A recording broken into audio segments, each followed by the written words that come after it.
સમાચારો જોઈએ વિસ્તારથી ને સૌથી પહેલા વાત કરવી છે એ મલમની જે કુદરતે મારેલી થપાટ પછી ખેડૂતો ઝંખી રહ્યા હતા અને રાહત પેકેજ મુદ્દે સંદેશ ન્યૂઝ પર આ સૌથી મોટા સમાચાર આજે અથવા આવતીકાલે સરકાર રાહત પેકેજની જાહેરાત કરી શકે છે અને અત્યાર સુધીનું સૌથી મોટું રાહત પેકેજ હોવાની સંભાવના છે। અત્યાર સુધી જેટલા પણ રાહત પેકેજ અપાયા એસડીઆરએફના નિયમો અનુસાર અપાયા છે, પણ આ વખતે એ એસડીઆરના નિયમો ઉપર જઈને વિશેષ પેકેજ જાહેર કરવામાં આવશે। મુખ્યમંત્રી ભૂપેન્દ્ર પટેલની અધ્યક્ષતામાં બેઠકમાં આ નિર્ણય લેવામાં આવશે। નાયબ મુખ્યમંત્રી હર્ષ સંઘવી, કૃષિ મંત્રી આ બેઠકમાં હાજર છે। કમોસમી વરસાદથી ખેડૂતોને આ વખતે જેવું નુકસાન થયું છે, કદાચ આની પહેલા ક્યારેય આવું નુકસાન નથી જોયું। ભયાનક નુકસાન માવઠાથી થયું છે। માવઠાથી પહેલા પણ નુકસાનો થયા છે, પણ આ વખતે એવું નુકસાન છે કે ખેડૂત બેઠો થઈ શકે એમ નથી। રાજકારણ પણ ખૂબ ખેલાઈ રહ્યું છે, પણ આ બધા વચ્ચે અત્યાર સુધીના સૌથી મોટા પેકેજની જાહેરાત થવા જઈ રહી છે। સંદેશ ન્યૂઝ પાસે આ સમાચાર છે। હિરેન લાઈવ મારી સાથે જોડાઈ ચૂક્યા છે। હિરેન,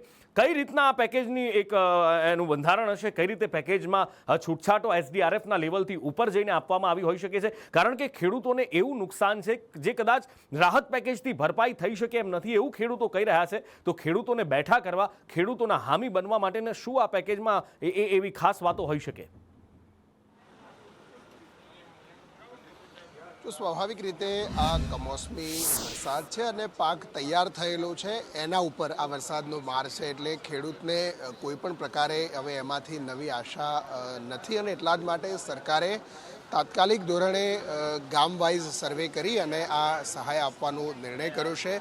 સંપૂર્ણ વળતર આપી શકાય એવી કોઈ પરિસ્થિતિમાં સરકાર પણ નથી અને એ પોસિબલ પણ નથી ને એટલા જ માટે ખેડૂતોને ઉચ્ચક સહાય જે છે એ આની અંદર આપવામાં આવશે। એસડીઆરએફના નિયમો પ્રમાણે પ્રતિ જે 2 હેક્ટરની મર્યાદામાં જે સહાય આપવાની હોય છે એ નિયમ છે એ સરકાર જાળવી રાખશે। 2 હેક્ટરની મર્યાદાનો રકમમાં છે એમાં વધારો ઘટાડો નિયમથી ઉપર જઈ અને સરકાર આપશે, જેમાં એસડીઆરએફ અને અન્ય એટલે કે પોતાના બજેટમાંથી અને એનડીઆરએફ એ બંનેમાંથી આપવા માટેની જોગવાઈ કરી અને વધુ રકમ ખેડૂતને 2 હેક્ટરની મર્યાદામાં ચૂકવાય એ પ્રકારની નિયમો બનાવાઈ રહ્યા છે।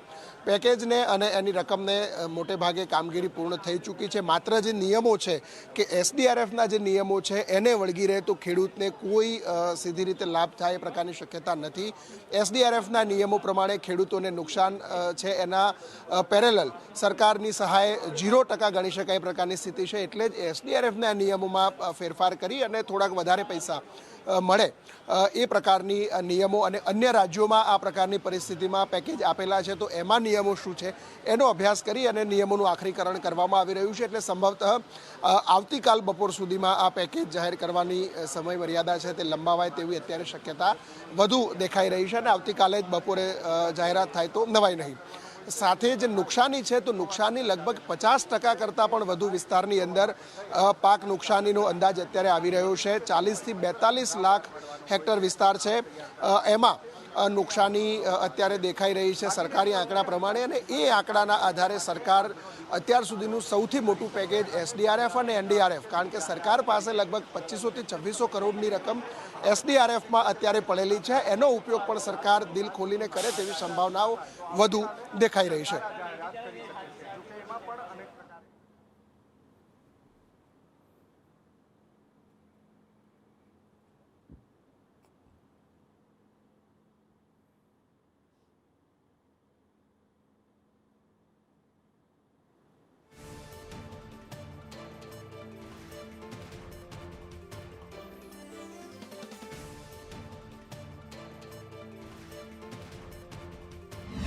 ખેડૂતને જે માવઠું છે તેને લઈને રાહત પેકેજ બહાર પાડવા જઈ રહી છે, શું આશા છે?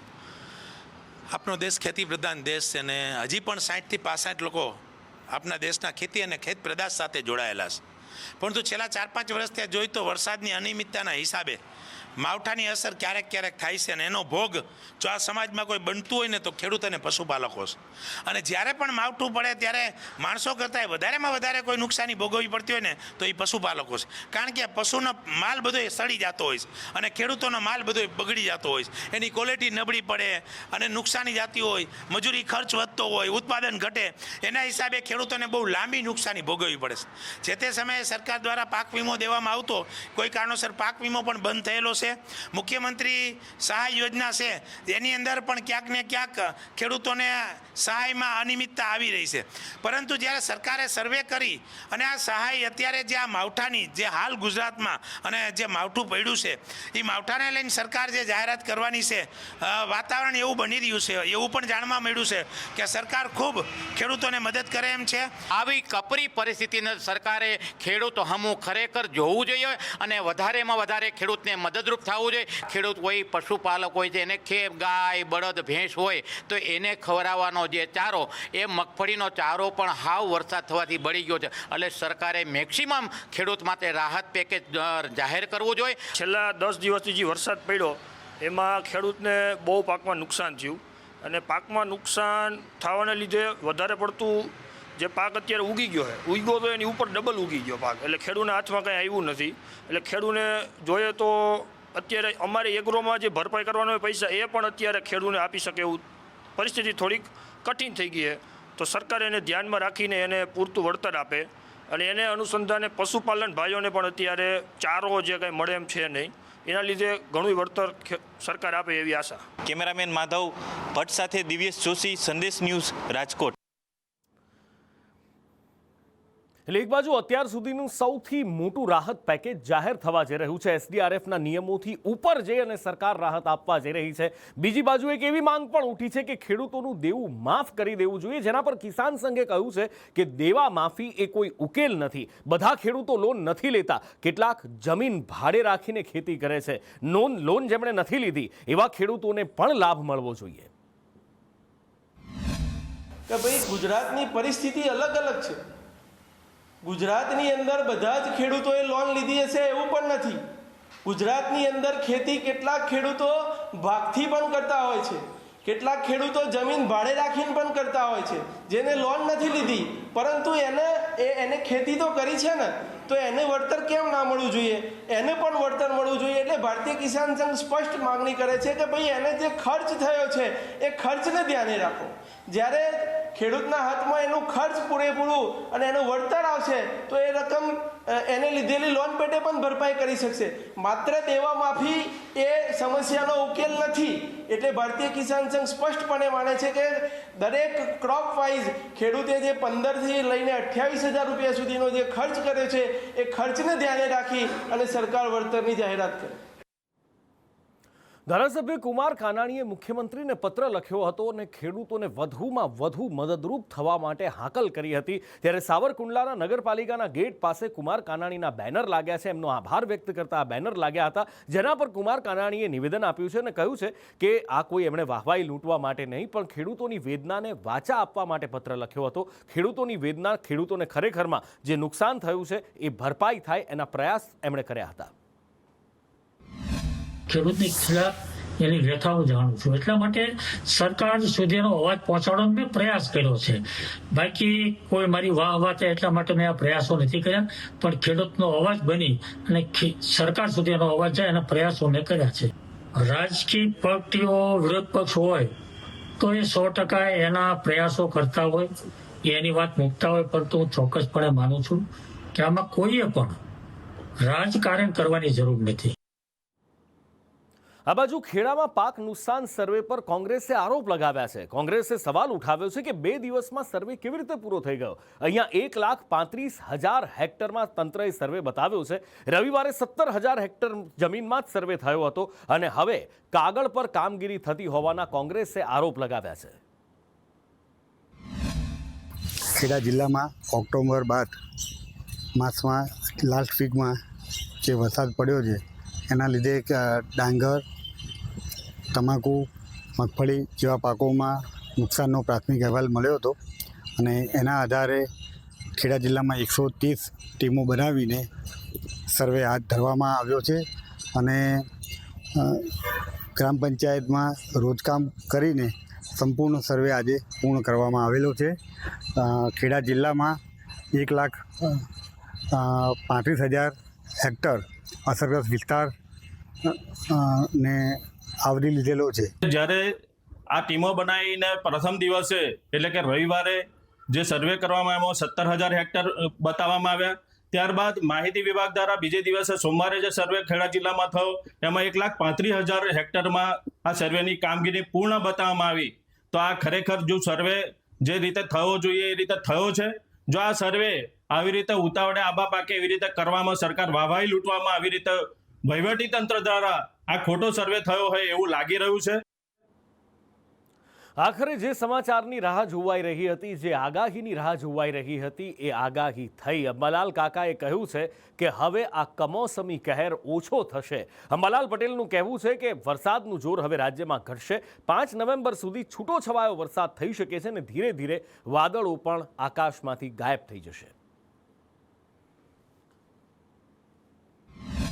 તારીખ 5 નવેમ્બર સુધીમાં બંગાળ ઉપસાગરના અવશેષો અને અરબ સાગરના અવશેષો ત્યાં ઉત્તરાવર્તી હોવાના કારણે ક્યાંક મધ્ય ગુજરાતમાં, ક્યાંક ઉત્તર ગુજરાતમાં અને ક્યાંક અરબ સાગરમાં છૂટાછવાયા ભાગોમાં હળવા વરસાદી ઝાપટા બપોર પછી પડવાની શક્યતા રહે. પણ આમ છતાં હવે ધીરે ધીરે તડકો આવવાની શક્યતા રહેતા રવિ પાકો માટે હવામાન સાનુકૂળ બનતું જાય. હિમવર્ષા થવાના કારણે તારીખ 7 નવેમ્બરથી ઠંડા પવનો ફૂંકાય અને રવિ પાકો માટે હવામાન ચોખ્ખું થતું જાય. લગભગ નવેમ્બરના 15 નવેમ્બર સુધીમાં રવિ પાકો વાવી શકાશે, પરંતુ વચ્ચે વચ્ચે વાદળો આવવાની શક્યતા રહે છે. એટલે એક આશાનું કિરણ જન્માવ્યા બાદ અંબાલાલ કાકાએ ફરી પાછી એક એવી આગાહી કરી છે જે ખેડૂતોના પેટમાં ફાળ પાડે એમ છે. કારણ કે અંબાલાલ પટેલનું કહેવું છે કે બંગાળના ઉપસાગરમાં એક બીજું વાવાઝોડું બનવા જઈ રહ્યું છે અને 18 નવેમ્બરથી આ હળવું દબાણ ઊભું થશે બંગાળના ઉપસાગરમાં.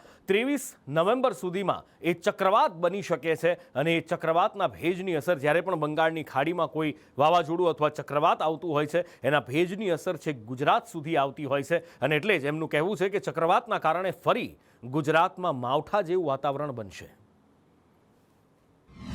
તેમજ 18મી નવેમ્બરે બંગાળ ઉપસાગરમાં હલચલ જોવા મળશે અને તારીખ 22-23 સુધીમાં ચક્રવાત થવાની શક્યતા રહે છે, જેના કારણે 18થી 24માં માવઠા જેવું હવામાન થઈ જવાની શક્યતા રહે. આ ઉપરાંત ડિસેમ્બરના લગભગ 22 ડિસેમ્બર એટલે કે ડિસેમ્બરના બીજા સપ્તાહ સુધીમાં વાદળવાયું માવઠા જેવું વાતાવરણ થઈ જાય અને ડિસેમ્બરના 3જા સપ્તાહમાં પણ વાદળવાયું કે માવઠા જેવું હવામાન થઈ જવાની શક્યતા રહે. રેશનિંગ દુકાનદારો હડતાલ પર ઉતર્યા છે અને લાખો લોકોને અત્યારે અનહદ તકલીફ પડી રહી છે. ત્યારે સરકાર દ્વારા આ હડતાલ સમેટવાના પ્રયાસ કરવામાં આવ્યા છે. અન્ન નાગરિક પુરવઠા વિભાગે આગેવાનોને બોલાવ્યા છે. હડતાલના ચોથા દિવસે ત્રીજી વાર નિયામકે બેઠક બોલાવી છે. વિતરકોના આગેવાનોને ગાંધીનગર પહોંચવા માટે કહેણ મોકલી દેવામાં આવ્યું છે. અન્ન નાગરિક પુરવઠા નિયામકની કચેરીમાં આ બેઠક મળશે અને મંત્રી સાથે બેઠક બાદ અધિકારીઓની વિતરકો સાથે બેઠક થશે.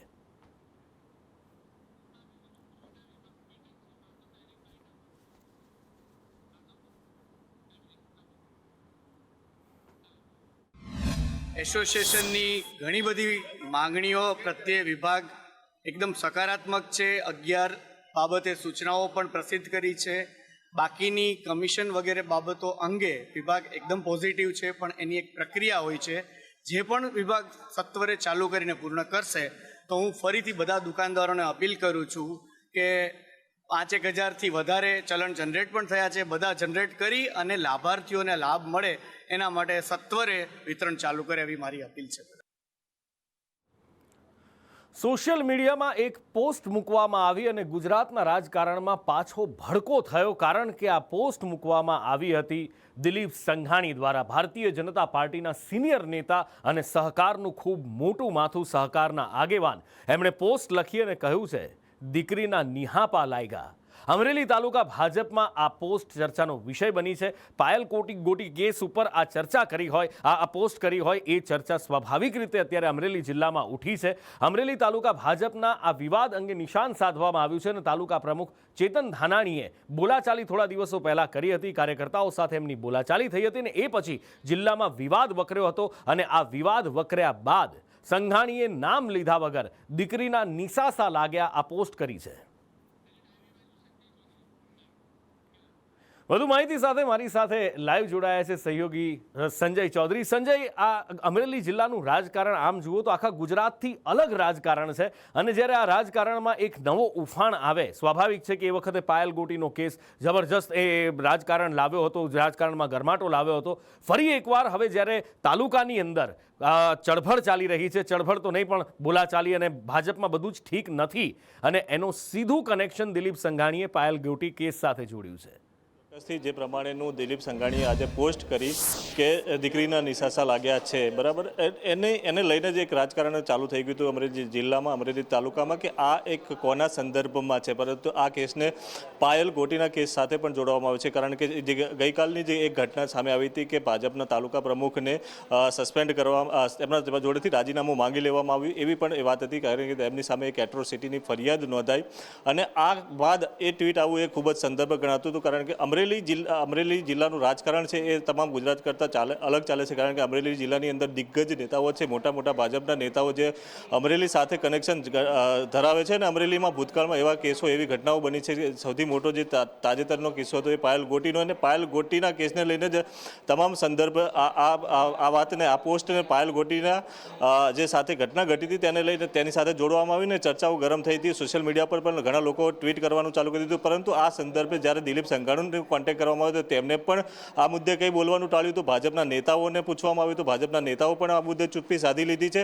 પરંતુ અમરેલી જનતા અને જે ભાજપના કાર્યકર્તાઓ છે તેમાં એક ચોક્કસ ગણગણાટ છે કે પાયલ ગોટીની જે ઘટના હતી તેમાં ભાજપના કેટલાક કાર્યકર્તાઓ સક્રિય રહ્યા હતા અને પાયલ ગોટીની સામે કાર્યવાહી થાય તે માટેના પ્રયાસો કર્યા હતા. અને ત્યારબાદ તેમની સામે તેમના રાજીનામા લેવા અથવા તો તેમની સામે કાર્યવાહી થઈ. એટલે આ ઘટનાને દિલીપ સંઘાણીએ ક્યાંક ને ક્યાંક આ કનેક્શન સાથે જોડ્યું છે. જી બિલકુલ. અને એ કનેક્શનની સાથે જોડાવાની સાથે સાથે અમરેલીમાં ભારતીય જનતા પાર્ટીના બે ઊભા ફાળિયા પણ દેખાય છે.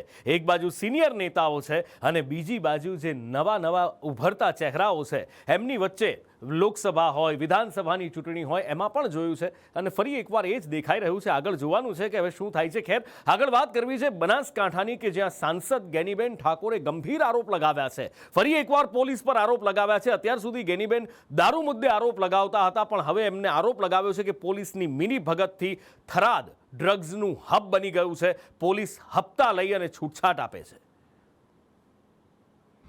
પોલીસ તંત્રએ જે કામ કરવાનું હોય નથી થતું ને એના કારણે ક્રિમિનલ હોય, બદીઓ હોય, વ્યસનો, એટલે એમડી, આજે તમે એમ માનો કે થરાદ એટલે રાજસ્થાનને આવીને અડેલો જિલ્લો છે, ત્યાં બેફામ રીતે દારૂ આવે. અને એના કરતાં પણ આગળ આજે થરાદની અંદર એ સમગ્ર આ વિસ્તારનું એમડીનું હબ બન્યું છે. 1000થી પણ વધારે યુવાનો આ એમડીના વ્યસનના રવાડે ચડી ગયા છે. પરિવારોને બરબાદ કરવાનું કામ અહીંની પોલીસની મિલીભગતથી થઈ રહ્યું છે. રાજ્યમાં બ્રહ્મ સમાજની અવગણનાનો મુદ્દો ઉઠ્યો હતો અને આ મુદ્દો મંત્રીમંડળ જ્યારે નવું બન્યું, વિસ્તરણ થયું, એ વખતથી ચર્ચાઈ રહ્યો હતો. અને હવે એ વાત વધારે ઉગ્ર બની છે. ભાજપ વિરુદ્ધ ગીર સોમનાથમાં નારાજગી જોવા મળી છે. સૌરાષ્ટ્ર કચ્છ સમસ્ત બ્રહ્મ સમાજનો આક્રોશ જોવા મળ્યો છે. નવા મંત્રીમંડળમાં એક પણ બ્રાહ્મણને સ્થાન ન આપતા બ્રહ્મ સમાજ નારાજ થયો છે. બ્રહ્મ સમાજને યોગ્ય પ્રતિનિધિત્વ આપવાની માંગ કરવામાં આવી છે. સાથે જ વિધાનસભા ચૂંટણીથી અત્યાર સુધી અવગણનાનો પણ આરોપ છે. ભારતીય જનતા પાર્ટીની અંદર બ્રહ્મ સમાજને સંગઠન તથા સરકારમાં સતત અન્યાય થઈ રહ્યો છે એવું ગ્રાસરૂટ લેવલે યુવાનોને, વડીલોને લાગી રહ્યું છે. ત્યારે અમારી વિનંતી રજૂ કરવા માટે અમે લોકો આજે વેરાવળ ખાતે ગીર સોમનાથ ભારતીય જનતા પાર્ટીના પ્રમુખ ડૉક્ટર સંજયભાઈને મળવા આવેલા હતા. મારી સાથે તાલાળા, સૂત્રાપાડા, વેરાવળ, ઉના, કોડીનાર સર્વેના તાલુકા બ્રહ્મ સમાજના પ્રમુખો પણ આવેલા છે. અમે ફક્ત આજે આગેવાનોએ આવી ને એક આવેદન, જે રીતે ગુજરાતભરમાં નક્કી થયું હતું એ પ્રમાણે આવેદન આપવાનું નક્કી કરેલું હતું, એ પ્રમાણે આજે આવેદન આપેલું છે.